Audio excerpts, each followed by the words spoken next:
Hey everyone, and welcome to my channel. While it's not quite time to deck the halls yet, it is September and we do get to deck for fall. So if you're looking to jazz up your front porch with some fall decor this year, I hope that you enjoyed this video on how I transformed mine.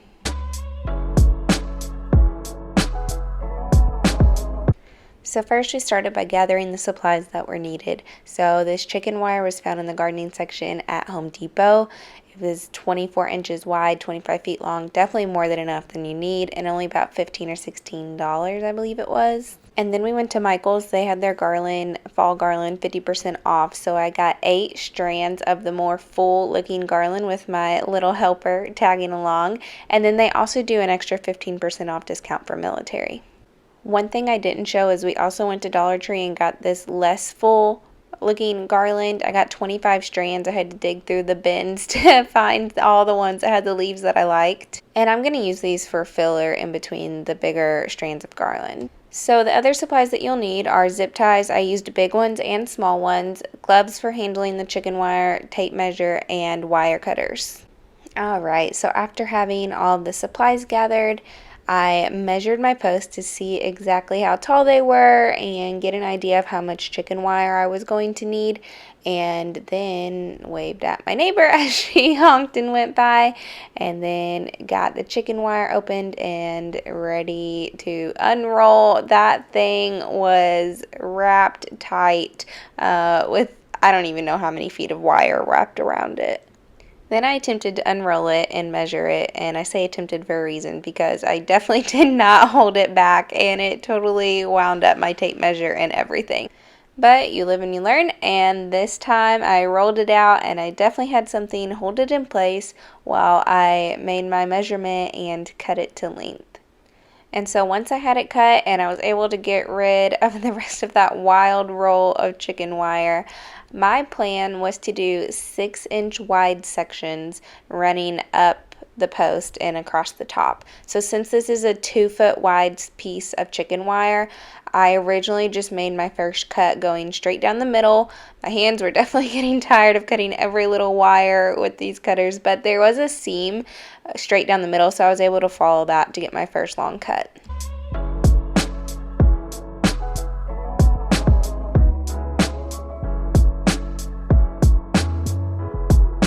So now that I had my 1-foot sections, I mentioned that I wanted to do 6 inches wide. So I just measured the halfway point on these and then started cutting this lengthwise in half to get my 6-inch wide sections that I want to run up and down the post and across the top.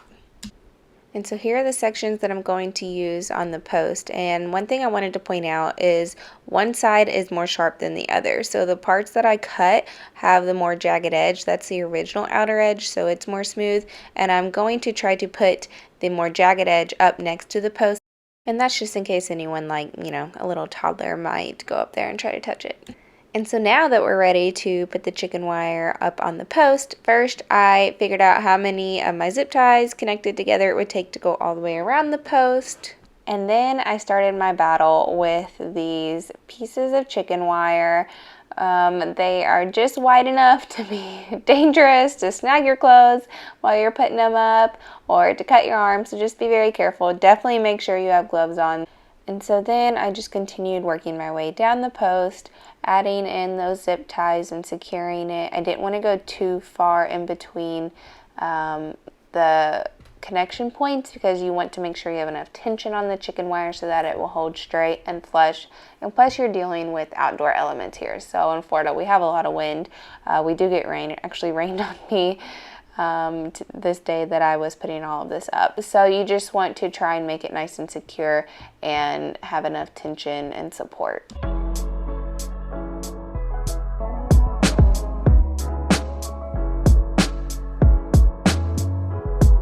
And then once we have all of the zip ties on there, just want to make sure it's all nice and snug, that the zip ties are pulled as tightly as possible, and then we will have one side of the support system of the leaf archway complete. I then transitioned over to start working on the other side of the archway on the other post, and I did the exact same thing, zip tying the chicken wire starting at the top and working my way down, making sure I had enough tension on it all to keep it nice and secure. And also just wanted to remember to put the more jagged edge up close and flush with the post, just to be on the safe side.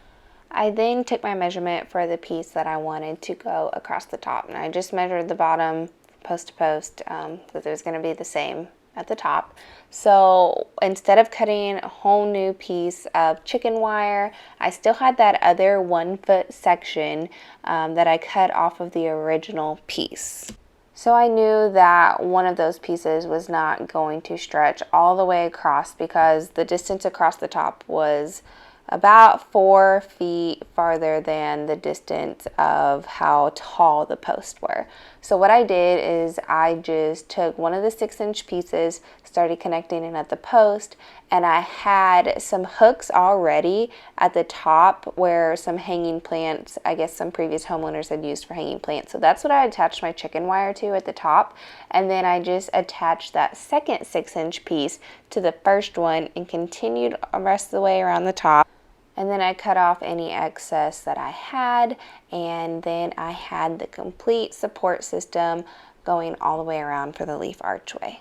And so before I started putting the garland on, what I went through and did was go ahead and cut off the little excess ends of the zip ties going all the way around so that I wouldn't have to go and try and find those once I had all the garland on.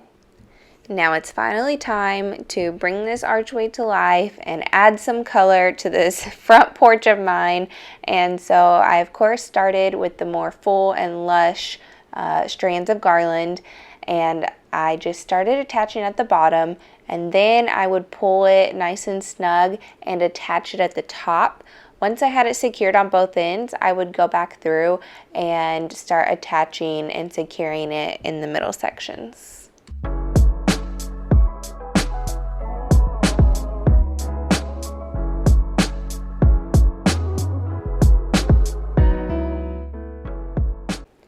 Alright, so I wanted to show you this garland up close. I got the chain link garland, so it has these perfect little plastic loops that you can just run these little zip ties through and attach it and loop it through the holes on the chicken wire. And I'll have this garland linked below. Again, this is the garland that I got from Michael's. It was on sale, 50% off. It was $6.99, and then they also do an additional 15% military discount even on top of the sale. And y'all, that little mail truck just scooting by in the background because I have this sped up so you guys didn't have to see me attaching this garland for hours, but it just absolutely cracked me up to see that little guy scooting by. But anyways, I just continued with the same pattern, mirroring the same image as I did on the other side. Got the yellow one up, now I'm working on the red one, and then I just continued the same pattern all the way across the top.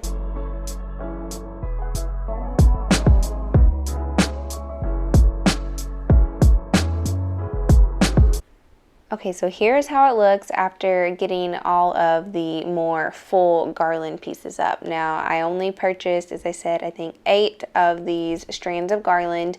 I wanted to see if I could really do this on more of a budget. So I went back and I filled in with the less full garland strands from Dollar Tree. Now, if you wanted to spend a little bit more and not have to put as much time into this, you could definitely buy more of the more full strands of garland and fill this in a lot faster. I then went back with a few of the Dollar Tree strands that I had left over and used them to help hide the zip ties that I had wrapping around the post. So what I did is just wrapped them around where I had the zip ties, and it helped hide them and looked like the little leaf garland strands were holding the archway on, and that the leaves were actually climbing up the post. So it is complete, it is filled in, and I do really love how it turns out.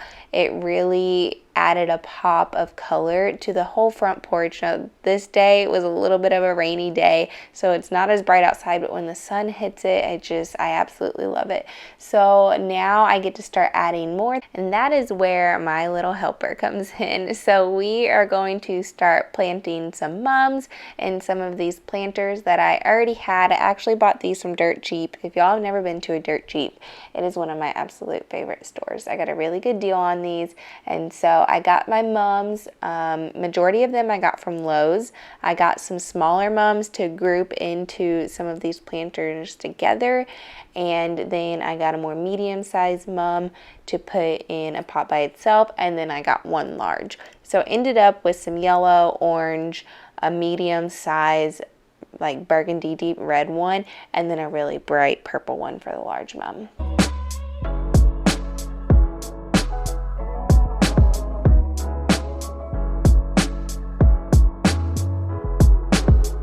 So Jude, being my awesome little helper, loving any chance that he can to get his hands in some dirt or flowers. He loves to try and pick all the flowers off, but I just did some little individual yellow mums in those pots, and then just kind of started filling in, added a couple pumpkins. I got these jumbo pumpkins from Sam's. I got 2 of them. I think they're like $7.99 a piece, and so we're starting to fill in and get a more full look on the front porch. And now we really get to fill this in. As you can see, I added in the purple mums. I got those at the commissary on base here. They had a really good price on those. And now I'm just super excited to start filling this in and completing the look. So this star, it's actually made out of old tobacco sticks. We got this, I don't even know how many years ago, but we got it at a Nashville flea market. And we used to have it above our bed, but then decor styles have kind of changed, but I really think it kind of went with the rustic look of the fall decor on the front porch. I then filled in front of it on the ground with some super cute wooden pumpkins, and then I started to balance it out on the other side of the door. So my original plan was I wanted to use some square bales of straw. And so I looked at them at the store, I looked at Michael's, I searched Hobby Lobby, and I just decided that I could just save money and use these wooden crates that we currently already had, and I wasn't using them for anything in our house. So I stacked them, set one a little bit off to the side, and then started filling in. I had a couple of strands of long stem fall florals that I added in, and then I had this vintage wire basket. I think we got it at a flea market. I set it on top and filled it in with some of those little wooden rounds that you might see on a table landscape. And then I also used this pumpkin. It had this wire at the top that was used to, hang on a nail or something. Could be used indoor, outdoor. But I just stuck that through one of the slats on the box because I wanted to make sure that it was secured and held in place because we are outside. And then the same with this little pail. I also put some of our landscaping rocks in it to help weigh it down. And so after I had all the decor set up around the doorway, I was ready to start filling in. I had a couple more large pumpkins that I got at the commissary, as well as some squash and a little batch of like 5 mini pumpkins just to use as filler. And then the final touch was my new fall wreath on our door.